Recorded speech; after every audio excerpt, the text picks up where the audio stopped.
Hey, it's me, Destin. Welcome back to Smarter Every Day. You've heard people say it's just like riding a bike, meaning it's really easy and you can't forget how to do it, right? But I did something. I did something that damaged my mind. It happened on the streets of Amsterdam, and I got really scared, honestly. I can't ride a bike like you can anymore. Before I show you the video of what happened, I need to tell you the backstory.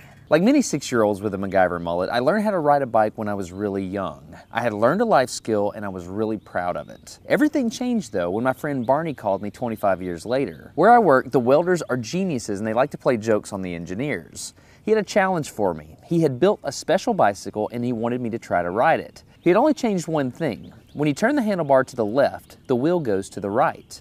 When you turn it to the right, the wheel goes to the left. I thought this would be easy, so I hopped on the bike ready to demonstrate how quickly I could conquer this. And here he is, ladies and gentlemen, Mr. Destin Sandlin. First attempt riding the bicycle. All right. So the faster I go, the better. Yeah. I couldn't do it. You can see that I'm laughing, but I'm actually really frustrated. In this moment, I had a really deep revelation. My thinking was in a rut.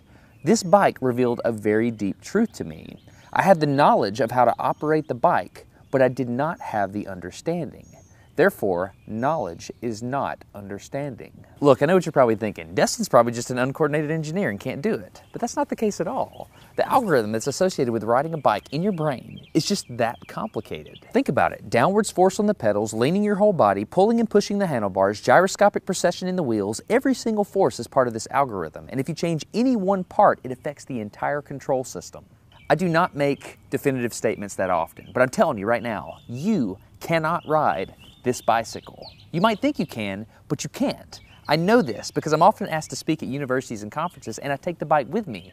It's always the same. People think they're going to try some trick or they're just going to power through it. It doesn't work. Your brain cannot handle this.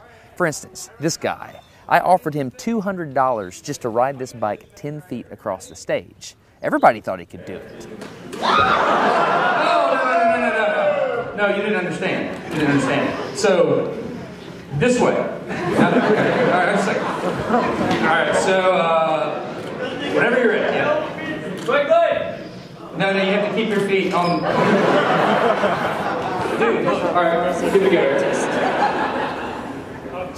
give it a go. Wait. Like, you gotta start rolling at least. Go. And go. Oh, go!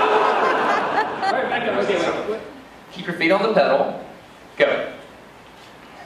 Go right off.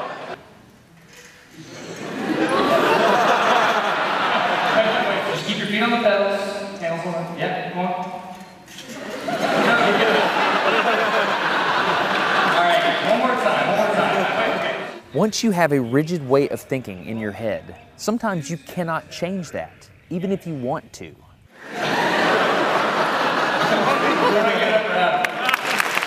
So here's what I did. It was a personal challenge. I stayed out here in this driveway and I practiced about 5 minutes every day. My neighbors made fun of me. I had many wrecks, but after 8 months, this happened. One day I couldn't ride the bike and the next day I could. It was like I could feel some kind of pathway in my brain that was now unlocked. It was really weird though. It's like there's this trail in my brain, but if I wasn't paying close enough attention to it, my brain would easily lose that neural path and jump back onto the old road it was more familiar with. Any small distractions at all, like a cell phone ringing in my pocket, would instantly throw my brain back to the old control algorithm and I would wreck. But at least I could ride it. My son is the closest person to me genetically, and he's been riding a normal bike for 3 years. That's over half his life. I wanted to know how long it would take him to learn how to ride a backwards bike, so I told him if he learned how to ride a backwards bike, he could go with me to Australia and meet a real astronaut. Are you gonna give up? No. Go ahead. This is how it starts. Look at this. This is such a big deal. Get up, you got it. Did you see his brain get it? So in how many weeks have we been doing this? 2 weeks? In 2 weeks, he did something that took me 8 months to do, which demonstrates that a child has more neuroplasticity, am I even saying that right, than an adult. It's clear from this experiment that children have a much more plastic brain than adults. That's why the best time to learn a language is when you're a young child. All right, today's bike log. I can ride smooth, I can ride fast, I'm thinking the experiment is over. Okay, now I'm in Amsterdam, a city that has more bicycles than people. The question is, can I ride a normal bike now? I mean, I've spent all this time unlearning how to ride a bike. If I go back and try to ride a normal one, will my brain mess up? So I've tweeted a Smarter Everyday meetup, if you will, and I'm gonna see if somebody brings a bicycle and I'm gonna try to ride a normal bike. It's backwards, it's backwards. This was one of the most frustrating moments of my life. I had ridden a normal bike since I was 6, but in this moment, I couldn't do it anymore.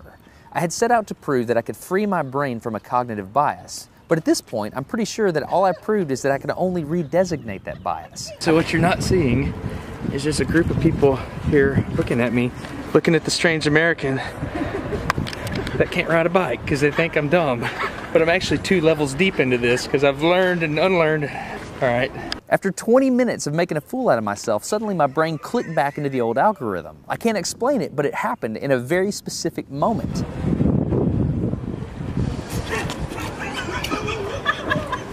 I got it. I'm back. Oh, it clicked.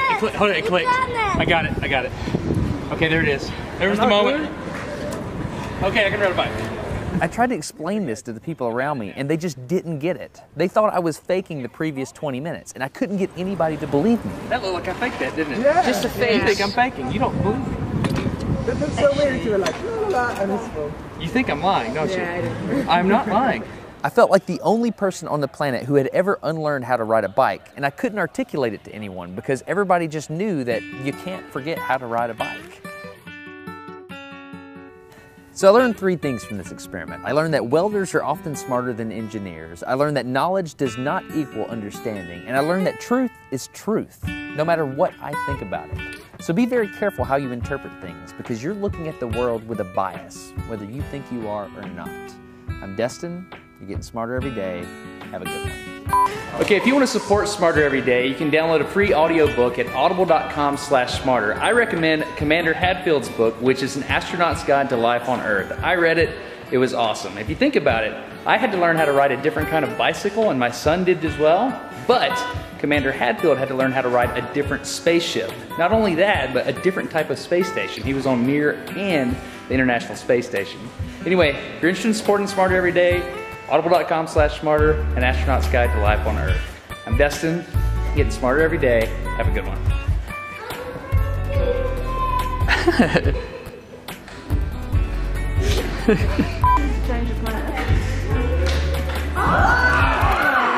Everything's wrong. Instinctive reaction's wrong. Why don't you ride it? You just build it? I can't.